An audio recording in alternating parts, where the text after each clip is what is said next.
All right, diving right in today. We're all about Ethereum. You guys send in some pretty cool articles, and I'm pumped to see what we find. It's wild, right? Yeah, Ethereum, a lot of people think it's just another crypto thing, but it's way more than that. I mean, sure, there's Ether. right, the crypto part. Yeah. But the real story is, well, everything else, the platform itself. Okay, so then what is Ethereum? Like, really? So picture this, like a global platform, open for anyone, and you can build what other digital apps you can dream up, but they're secure. That's Ethereum. Well, I guess you could say it's like the internet, but instead of websites, there's these apps, but they're decentralized. Apps, they call them. Apps, got it. And no one controls them, not a single company or anything. Okay, so you're not just like buying and selling Ether like you would Bitcoin. Nope, not really. Think of Ether more like the fuel for this whole Ethereum thing. You use it for transactions, to run those dApps, and it kind of keeps the whole network safe, rewards people for that. Oh, interesting. Yeah, kind of like gas for your car. Need it to make it go. I get it. So where did Ethereum even come from? All right, so rewind to like 2014. This programmer, Vitalik Buterin, super smart guy, he puts out this paper, his idea for something way bigger than Bitcoin, you know? He saw, like, way back then, that blockchain could be for so much more than just money. It could build whole new systems. Wow, so he was thinking about like a decentralized internet before that was even like a thing. Yeah, pretty much. Buterin and some other folks like Joe Lubin, they actually made Ethereum happen in 2015. And that's when things really blew up. That's when Ether came in, right? Yep, Ether, or ETH, it's the crypto that makes the whole Ethereum network go. It got super popular fast. Now it's the second biggest crypto out there, just behind Bitcoin. Wow, that's pretty crazy. So I read about this great Ethereum split thing. What was that all about? Oh yeah, big moment for Ethereum. Back in 2016, there was this huge hack. Oh, no. Yeah, it was this project built on Ethereum called the DAO, Okay. and hackers found a way in, got away with over $50 million worth of Ether. Whoa, that's like a crazy amount. So what happened? They just like let the hackers keep it. Well, that's where things get interesting. The whole Ethereum community was split on what to do. I bet. Some folks, they were all about, like, the rules, blockchain's supposed to be unchangeable, so whatever happens, happens. But others, they were like, no way, gotta fix this, it's a huge theft. So it became like a philosophical thing about what blockchain even is. Exactly. In the end, most people voted to, like, undo the hack. They made a new version of the blockchain where the stolen money was put back. Oh, whoa. That's the Ethereum we use today. But the original untouched one, that kept going too. It's called Ethereum Classic, or ETC. So now there's two. Yep. It was a big turning point. Made everyone think hard about, who gets to decide what happens, how to keep things safe, and what decentralization really means. Makes sense. That actually leads perfectly into something else I wanted to ask you about, Ethereum switching to proof of stake. Was that because of the hack? Not directly, but it's a huge part of the Ethereum story. In the beginning, Ethereum was like Bitcoin, used proof of work to, check all the transactions. Right. But that means computers doing tons of math problems, which uses a ton of energy. People got worried about the environmental impact. Yeah, I've heard about that, the whole crypto's bad for the planet thing. So how did Ethereum deal with that? Well, in 2022, after like years of work, they switched over to proof of stake. This new way people can check transactions and keep the network safe by, well, it's called staking. Staking? Yeah, like putting your Ether to work instead of all that crazy computing. Oh, so it's way more efficient. Totally. Proof of stake / Ethereum's energy use, it's also faster and probably more secure, too. That's great. But before we get too deep in the tech weeds, can we take a step back? How does Ethereum actually work? I get the blockchain basics, but what's going on under the hood with Ethereum? Sure. Imagine like this massive global notebook. Keeps track of every single Ethereum transaction. That's the blockchain. Okay, so every time someone sends Ether, it gets written down in this notebook. Exactly. But those transactions, they get bundled up into, well, blocks, and new blocks are added to the chain by, they're called validators. Okay, validators. Yeah, and because it's proof of stake now, they got to put up some of their own Ether as, like, collateral. Like a security deposit. Exactly. If they try to cheat, they could lose their Ether. It's called slashing. Makes sense. Where do people actually keep their Ether? What are these wallets I keep hearing about? Okay, so a wallet doesn't actually hold your Ether. It holds your private keys. Think of it like your super secret password to access your funds on the blockchain. Oh, okay. So it's more like the key to a safe deposit box, not the box itself. You got it, your wallet address, that's public, like your email. Anyone can send you Ether there, but that private key, that's the real deal, lets you actually spend your Ether. This is making a lot more sense now. There's so many cryptos out there. How does Ethereum compare to, like, Bitcoin? Aren't they both built on blockchain? They are, but they're doing different things. Bitcoin, think of it like digital gold. It's a store of value and a secure way to move money around. But Ethereum, it's more like a decentralized computer, you know? Oh, okay. It's about building and running all sorts of applications, not just payments. So Ethereum's about building stuff, and Bitcoin's more just about being money. Yeah, that's a good way to put it. They're also different in how much there is. Bitcoin, there's only ever going to be 21 million of them. Ethereum, well, it's got some limits, but not a hard cap like that. Interesting. What about transaction fees? Do both have those? Yeah, both have fees, but they work differently. On Ethereum, they call it gas, and you pay it in Ether. This keeps the network safe, and it gets, like, burned up, taken out of circulation. Bitcoin fees, though, those go to miners for doing the work of checking transactions. Wow, okay. This is super helpful. Good, glad to hear it. What about the future of Ethereum, though? What are the big challenges and, well, the opportunities, I guess? That's the big question, and one we'll definitely be getting into. Perfect. Well, I think this is a good place to pause for a sec. We've covered a ton, from Ethereum's beginnings to proof of stake and how it's different from Bitcoin. Let's take a minute to catch our breath and then dive into Ethereum's future. What it could all mean. Stick with us. All right, so we're back and ready to keep going with this Ethereum deep dive. Before, we were talking about how Ethereum has changed, like switching to proof of stake and how it's not the same as Bitcoin. But now, like, what's next for Ethereum? What's coming up? And what are the, I guess, the big roadblocks? Yeah, good question. One of the biggest ones is, well, how to handle all the growth. As more people use Ethereum, the network needs to be able to deal with way more transactions without getting bogged down or getting crazy expensive. Right, because high fees and slow transactions, nobody wants that. Exactly. So how's Ethereum tackling this? Well, that's where danksharding comes in. It's a kind of complicated concept, but think of it like this. It's a way to make Ethereum process tons more transactions. Okay, danksharding. Got to be honest, sounds kind of intense. Break it down for me. All right, so instead of every single transaction going through one big blockchain, you split it up, right? Lots of smaller chains running at the same time, called shards. That's the basic idea. Each shard can handle its own stuff, makes the whole network way more efficient. So it's like instead of one highway jammed up with traffic, you build a bunch of new lanes. Yeah, perfect analogy. But it's not just splitting things up. Danksharding, it uses some pretty clever cryptography, too. Like, there's this thing called data availability sampling, where validators, they only got to check a little bit of data from each shard to make sure it's all good. Sounds pretty techy. Is there, like, a easier way to think about that? Okay, imagine a huge library, tons of books, right? You got to make sure they're all in the right spot. But instead of checking every single book, you just pick a few from each shelf randomly. If those are good, chances are the whole library is organized. That's kind of like data availability sampling, lets the network check everything without actually going through every bit of info. Gotcha. And this all leads to Ethereum being faster and cheaper, right? You got it. Danksharding. It's a game changer. It'll slash those transaction fees, the gas we talked about, and speed things up. This is huge.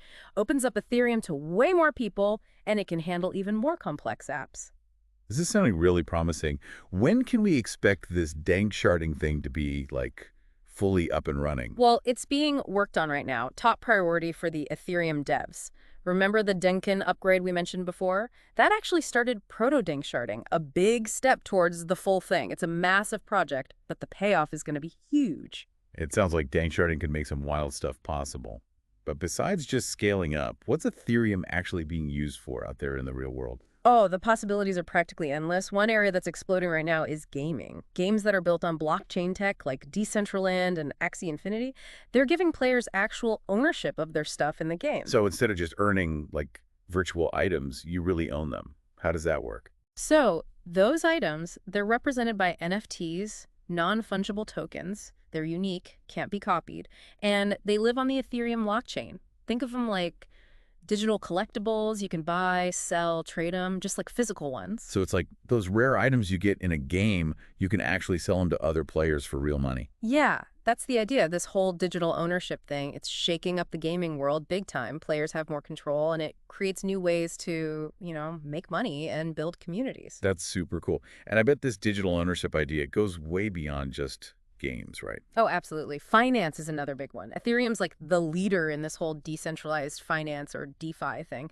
Think of it as like a financial system built on blockchain tech, parallel to the traditional stuff. So instead of banks and all that, you can do things like loans, borrowing, trading, all directly on the blockchain. Exactly. Tons of DeFi apps out there already built on Ethereum, letting you do all sorts of things. Lend and borrow crypto, swap tokens, earn interest, even get decentralized insurance. Wow. So it's like taking power away from the big guys and giving it back to people. That's the whole idea behind DeFi. It's about making finance more transparent, open, and accessible for everyone.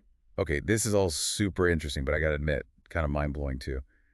What about art? We talked NFTs before. How's Ethereum being used there? NFTs are changing how artists do everything, how they make art, sell it, even own it. Digital art can be tokenized, turned into an NFT, and that gives it like a proof of authenticity and ownership that can't be faked. This is huge for digital artists who've always had a tough time protecting their work. So it's like a digital certificate of authenticity for a piece of digital art. Exactly. And because NFTs are on the blockchain, they can be bought, sold, and traded, all super transparent and secure. It's creating new opportunities for artists to connect with collectors and actually make a living from their work. This is amazing. But with all this innovation, there's got to be some risks too, right? I mean, blockchain's still pretty new. You're not wrong. Blockchain is revolutionary, but it's still early days.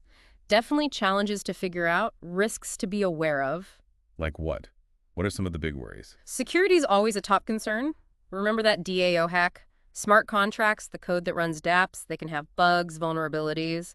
And if a hacker finds one, well, they could steal funds or mess up the whole dApp. That's a little scary.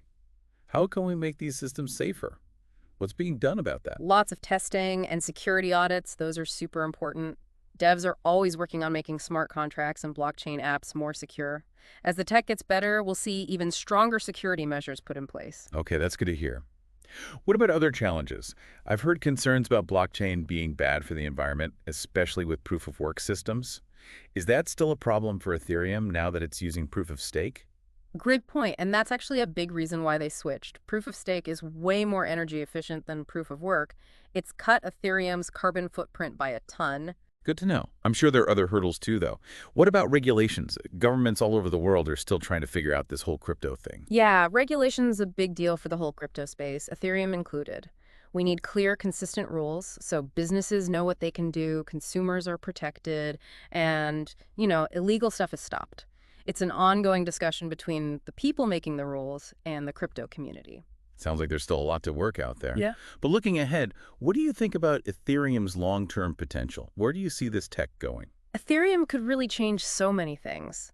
As it evolves, we'll probably see even crazier applications in things like supply chains, healthcare, voting systems, even verifying people's identities. Wow, we're talking about like changing whole industries. That's huge. It is. Ethereum's a platform for innovation, for disrupting the way things are done.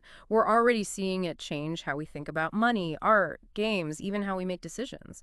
And as more and more people get into it, developers, entrepreneurs, well, who knows what amazing applications we'll see. This is all so exciting. But let's be real. The question everyone's thinking is, what about the price of Ether? Is it going to go up, go down? Give us the inside scoop. The classic crypto price prediction question. If only it were that easy. Predicting the future of any asset is hard, but in the crypto world, it's even tougher.